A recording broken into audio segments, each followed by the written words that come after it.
even jumping in and praying for you. Penina says, well, your God is not God.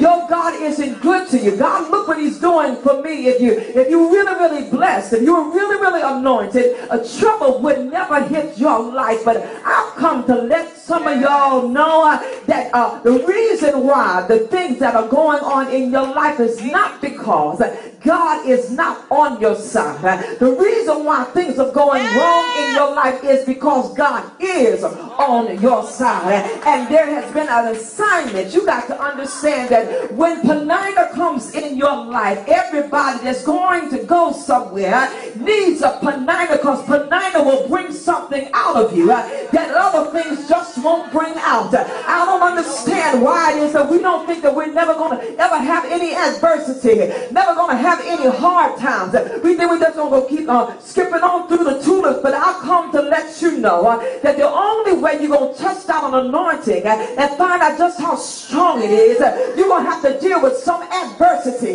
Some folk that don't like you just because they don't like you.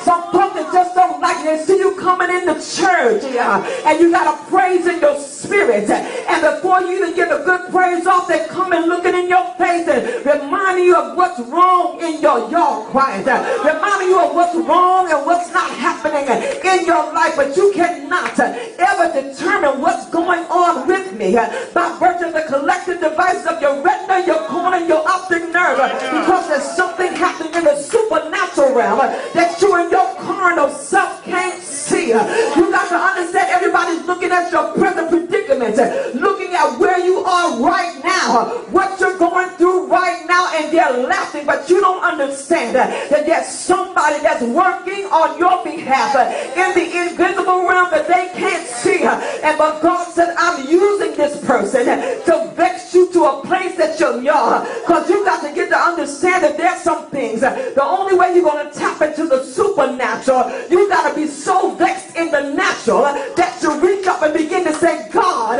where are you? After y'all quiet, because you'll sit there and we'll keep touching and trying to get a hold to a natural solution for a supernatural dilemma. God is never going to fix your natural. Y'all don't hear what I'm saying. God's not going to fix your natural until you tap into the supernatural. God is not going to fix your natural until you shift into the spirit realm. God is not going to fix what's going on into your life until you shift.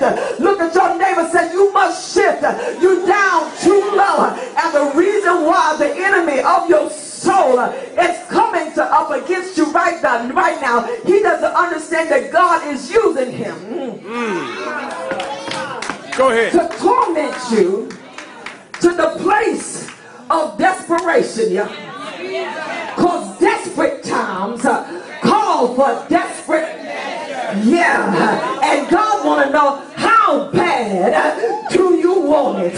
How bad do you need it? Y'all sitting there acting like, well, everything is just all right in my life. But there's some stuff the preacher girl came to preach to herself. There's some stuff that I need God to do. And there's some folks around got a whole lot of stuff to say in this season in my life. And I want to, I said, Lord, my prayer life is upgraded. Y'all quiet. My fasting is upgraded. There's a day out the week I just decided, you know, I'm just not going to eat 2 days out. Yo, what?